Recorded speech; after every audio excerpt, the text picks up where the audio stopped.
Hello everyone.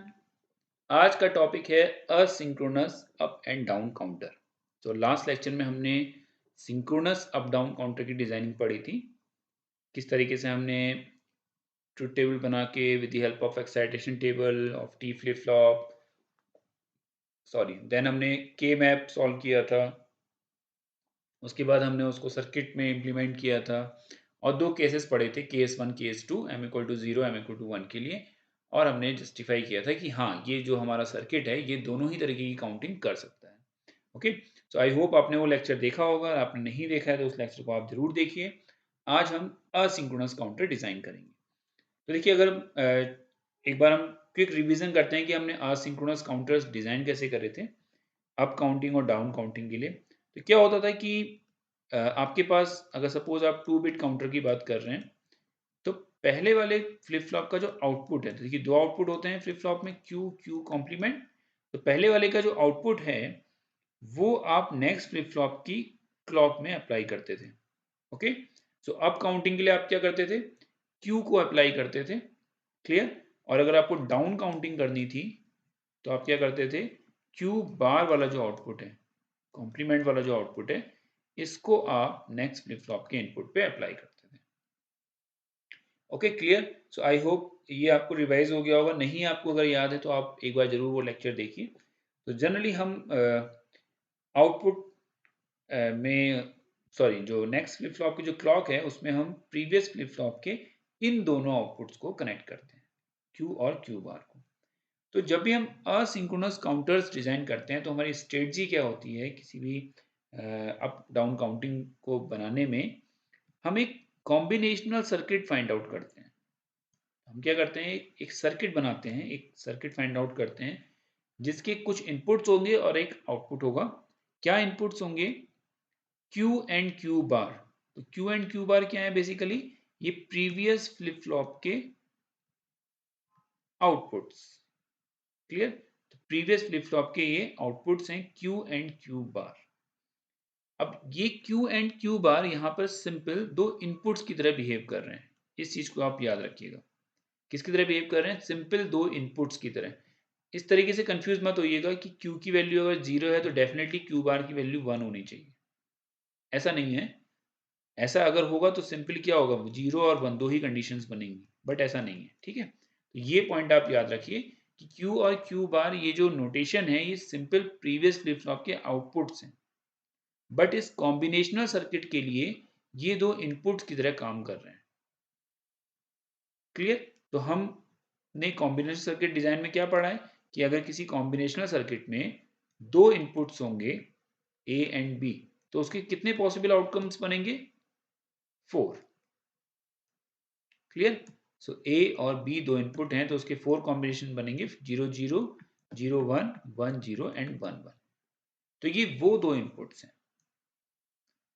Okay, notation यहाँ पे Q Q bar ही ले रखा है ताकि आपको कंफ्यूज ना हो कि प्रीवियस फ्लिप फ्लॉप के आउटपुट्स को कहाँ अप्लाई करना है। तो सिंपल नोटेशन वही यूज किया है। तो आप बस टेबल पे आइए, देखिए यहाँ पे क्यू और क्यू बार दो इनपुट्स डिफाइन किए गए हैं। ओके, नाउ अब एक तीसरा इनपुट है आपके पास, दैट इज मोड कंट्रोल। ये हमारा कंट्रोल सिग्नल जिसको हम एम से डिनोट कर रहे हैं। तो अब आपके पास कितने इनपुट्स हो गए, 1 2 3। तो 3 इनपुट्स पे कितनी स्टेट्स बनती हैं, 2 की पावर 3 यानी कि 8। तो कहां से कहां तक जाएंगे हम, 0 to 7। तो अगेन वही फंडा है। देखिए 7 स्टेट कैसे लिखी जाएंगी, 0 0 0 0 0 1 0 1 0 0 1 1। तो 0 1 2 3 4 5 6 7। So 1 0 0 is 4, 1 0 1 is 5, 1 1 0 is 6, 1 1 1 is 7। Okay, 1 1 1 is 7। तो देखिए टू इनपुट्स की कितनी कंडीशन बनेगी, 4। तो 4 कंडीशन यहाँ पे देखिए, 0 0 0 1 1 0 1 1। क्लियर। अब m इक्वल टू 0, तो m की इन 4 कंडीशंस पे m की वैल्यू एक बार क्या हो गई, 0। अगेन 0 1 0 1 0 0 0 1 1 0 1 1, ये चार कंडीशन सेम रिपीट हो रही है देखिए। और कंडीशन क्या है यहाँ पर m इक्वल टू 1। ठीक है, तो पहले तो हमने ये जस्टिफाई कर लिया कि हमने यहाँ पे 0 to 7 तक की वैल्यूज लिख ली और उसमें हमने ये देखा कि पहली की 4 कंडीशन में m इक्वल टू 0 है और नेक्स्ट की 4 कंडीशन में m इक्वल टू 1 है और नेक्स्ट आगे की जो वैल्यूज हैं ये सेम है दोनों के लिए। तो इसका मतलब क्या है कि m इक्वल टू 0 के लिए आप एक काउंटिंग करेंगे और m इक्वल टू 1 के लिए आप एक काउंटिंग करेंगे। क्लियर? आई होप इतना फंडा समझ में आ गया होगा आपको, इतनी चीज क्लियर है। अब देखते हैं कि हम प्रीवियस फ्लिप फ्लॉप मतलब प्रीवियस काउंटर्स में क्या पढ़ते थे। तो असिंक्रोनस काउंटर मैंने आपको क्या बताया था कि जब भी आप अप काउंटिंग करते थे, जब भी आप अप काउंटिंग करते थे तो आप क्या करते थे, आप क्यू को कनेक्ट करते थे नेक्स्ट फ्लिप फ्लॉप से। तो देखिए ये clock of next flip flop है, इसका मतलब ये जो क्यू है, क्यू जो आउटपुट है वो किसके बराबर होना चाहिए, इस वाई के। अगर हम सिंपल बात करें तो y की वैल्यू किसके बराबर होनी चाहिए, q के। क्लियर? देखिए इस आउटपुट y में की वैल्यूज देखते हैं, मैच कराते हैं किसके बराबर होनी चाहिए अप काउंटिंग के लिए, किसके बराबर है सॉरी मतलब देखिए 0011। तो देखिए 0011 किसके बराबर है, y की वैल्यू q के बराबर। क्लियर? ये पॉइंट समझ में आया? देखिए ये q है ये y है, दोनों की वैल्यू सेम है। किसके लिए, m इक्वल टू 0 के लिए। तो यानी कि m इक्वल टू 0 पे आपको क्या मिलेगा, अप काउंटर। आपकी काउंटिंग कैसी होगी, up counting. Okay, down counting में हम क्या देखते थे, डाउन काउंटिंग में हम देखते थे कि आपका जो क्यू बार वाला जो आउटपुट है, ये जो क्यू बार आउटपुट है ये फ्लिप फ्लॉप के क्लॉक में अप्लाई है, यानी कि नेक्स्ट फ्लिप फ्लॉप की क्लॉक में आपने क्यू बार अप्लाई कर रखा है। तो यानी कि y का जो आउटपुट है वो किसके बराबर होना चाहिए, क्यू कॉम्प्लीमेंट के। क्लियर? देखिए देखते हैं यहाँ पे y का क्या आउटपुट है, 0101। तो यहाँ देखिए किसके बराबर है ये, 0101। क्लियर? सो 0101 0101, यानी कि जब y equal to Q bar होगा तो आपकी कौन सी काउंटिंग होगी, डाउन काउंटिंग। क्लियर? तो आई होप ये कॉम्बिनेशन सर्किट क्यों बनाया है, इसके इनपुट पे दोनों वैल्यूज क्यों ली हैं, m इक्वल टू मतलब m कंट्रोल की क्या वैल्यू है, क्या मतलब है इसका, y क्या है, ये सारे पॉइंट्स आपको समझ में आ रहे होंगे। ये अप काउंटिंग में आउटपुट कौन सा कनेक्ट होता है क्लॉक से, डाउन काउंटिंग में कौन सा आउटपुट कनेक्ट होता है, ये पॉइंट क्लियर हो गया आपका। क्लियर? नाउ अब याद करिए कि जब हम कॉम्बिनेशनल सर्किट बनाते थे तो हम क्या करते थे, हम सबसे पहले एक ट्रुथ टेबल बनाते थे और देन उस ट्रुथ टेबल की हेल्प से हम अपने आउटपुट की वैल्यू को फाइंड आउट करते थे, और किसकी हेल्प से, विद द हेल्प ऑफ के में। तो यहाँ पर तीन इनपुट कौन कौन से हैं हमारे, m q q बार। तो डेफिनेटली हम क्या करेंगे, थ्री वेरिएबल के मैप यूज करेंगे, थ्री वेरिएबल के मैप यूज करेंगे यहाँ पर, और उनके इनपुट्स क्या होंगे, m q q bar, m q q complement. Values कहां से कहां तक जाएंगी, 0 से 7 तक। So this is 0 1 2 3 4 5 6 7। Okay, now अब वैल्यू पुट करिए, देखिए लिख लेते हैं यहाँ पे 0 1 2 3, हाँ लिखा ही है यहाँ पे, देखिए 4 5 6 7। तो कौन कौन हाई है, 2 3, तो 2 पे 1 है, 3 पे 1 है, एंड देन 5 एंड 7, देखिए 5 पे 1 है और 7 पे 1 है। तो के मैप की हेल्प से हमने इसको सॉल्व किया, तो क्या हुआ देखिए, एक 2 का ये पेयर बना, एक 2 का ये पेयर बना। अब हम इसके रो और कॉलम्स को देख लेते हैं। तो रो में अगर आप देखेंगे तो आपको क्या दिखाई देगा, सिंपल m बार, नीचे क्या दिखाई देगा, m, ऊपर यहाँ अगर आप देखेंगे तो ये क्या हो जाएगा, q बार। अब ये q q कॉम्प्लीमेंट से कंफ्यूज मत होइएगा, ये दो इनपुट्स हैं सिंपल। ओके, तो q बार डैश, इसको हम इस तरीके से डैश मान लेते हैं, q q dash and then q q dash bar. Okay, मैं आपसे बार बार कह रहा हूं कि क्यू बार को आप क्यू कॉम्प्लीमेंट मत समझिए, वो सिंपल एक इनपुट की तरह बिहेव कर रहा है। ओके, देखिए अब आप जब कॉमन लेंगे तो क्या मिलेगा आपको, यहां आपने जब ऊपर वाले में कॉमन लिए क्या दिखाई दिया आपको, m कॉम्प्लीमेंट सो m कॉम्प्लीमेंट, और जब इसके कॉलम्स में देखेंगे तो क्या दिखाई देगा, q प्लस, जब नीचे वाले में देखेंगे हम तो यहाँ क्या है, m, और जब इधर देखेंगे आपको तो क्या दिखाई देगा, q डैश। सो q डैश, देखिए y equal to m bar q plus m q bar, तो क्या मिल गया मुझे, y equal to m complement q plus m q dash. Complement नहीं है, ये ध्यान रखिएगा, ये q डैश। ओके, तो q डैश क्या है, q बार आउटपुट है, मतलब कि लोअर वाला आउटपुट है। अब सिंपली आपको क्या करना है, अब ये कॉम्बिनेशन सर्किट ये है basically m bar q plus m q bar, तो आप इसको डिजाइन कर लीजिए। क्या है आपका circuit, m bar q plus m q dash. Okay, m bar q plus m q dash.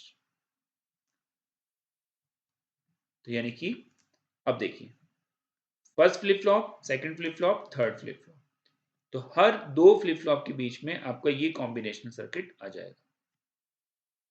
Clear? क्यों? क्योंकि पहले वाले फ्लिप फ्लॉप के और जो आउटपुट्स हैं वही आपकी क्लॉक में अप्लाई होते हैं। तो देखिए m इक्वल टू, मतलब m एक सिग्नल है आपका मोड कंट्रोल, ये गया, और ये आपका m कॉम्प्लीमेंट है। क्लियर? J और K, इनके जो भी इनपुट्स हैं सारे फ्लिप फ्लॉप्स के, J2 K2 J3 K3, सब किससे कनेक्ट होंगे, लॉजिक 1 से। तो आप असिंक्रोनस काउंटर की डिजाइनिंग देखिएगा तो वहां पे सारे फ्लिप फ्लॉप्स किससे कनेक्ट हैं, लॉजिक 1 से। एंड देन ये कॉम्बिनेशन सर्किट m बार q1 प्लस m q1 बार कॉम्प्लीमेंट, ये डिसाइड करेगा आपका कि फ्लिप फ्लॉप में, नेक्स्ट फ्लिप फ्लॉप की क्लॉक में क्या अप्लाई होना है। देखिए क्या था लॉजिक, m, ये नीचे गया m q1 डैश, तो ये एक हो गया, क्या देगा ये, m q1 dash plus m बार, ये सेकंड वाला है देखिए, m कॉम्प्लीमेंट ये आ गया, ये रहा, इंटू q1 ये रहा, ये दे देगा आपको m बार q1, और दोनों को आपने प्लस करके इसकी क्लॉक में अप्लाई कर दिया। यही कॉम्बिनेशन सर्किट आप यहां पुट करेंगे। Clear? Okay, so I hope ये सर्किट डिजाइन आपको समझ में आ गया होगा। अब हम सिंपल, जैसे हमने सिंक्रोनस केस में m इक्वल टू 0 और m इक्वल टू 1 किया था, वही चीज हम यहाँ पे भी करके देख लेते हैं।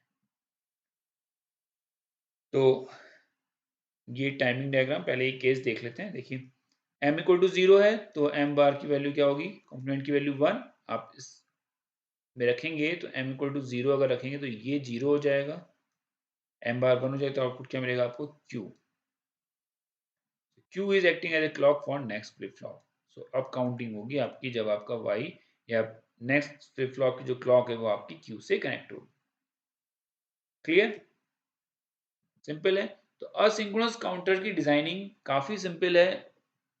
अब आपको ये चीज क्लियर हो गई होगी कि सिंक्रोनस काउंटर्स को डिजाइन करना थोड़ा टफ है, बट असिंक्रोनस काउंटर्स जो है वो काफी सिंपल होते हैं। जैसा आपको यहाँ पे दिख रहा है, अप डाउन में भी एक सिंपल एक कॉम्बिनेशन सर्किट आपने फाइंड आउट कर ली और आप उसको दो फ्लिप फ्लॉप्स के बीच में पुट कर रहे हैं। क्लियर? नेक्स्ट दूसरा केस क्या बनेगा आपका, व्हेन m इक्वल टू 1, तो देखिए यहाँ पे m इक्वल टू 1 रखेंगे तो ये 0 हो जाएगा, और सिंपल क्या बचेगा आपका इससे, q बार। तो q बार अगर आप क्लॉक में अप्लाई कर रहे हैं नेक्स्ट फ्लिप फ्लॉप की, तो डेफिनेटली कौन सी काउंटिंग होगी आपकी, डाउन काउंटिंग। ओके, तो ये हर किसी के लिए है। देखिए first flip flop is connected to logic 1, simple सी बात है, सारे इनपुट्स 1 से कनेक्ट हैं, देखिए ये 1 से कनेक्ट है। अब अगर आप डाउन काउंटिंग कर रहे हैं तो क्या होगा, Q1 बार कनेक्ट होगा इस क्लॉक से, Q2 बार कनेक्ट होगा इस क्लॉक से। क्लियर? देखिए the second flip flop input is connected to Q1 bar, therefore it changes its state when Q1 bar is equal to 1, means Q1 complement is equal to 1 at the falling edge of the clock. Next third flip flop is connected to Q2 complement. Q2 bar means जो आपका complemented output है. Therefore it changes its state when Q2 bar equal to 1. Clear. Similarly अगर आप up counting कर रहे हैं तो क्या होगा. First flip flop is connected to logic 1, जैसे मैंने आपको दिखाया, toggle for every following as.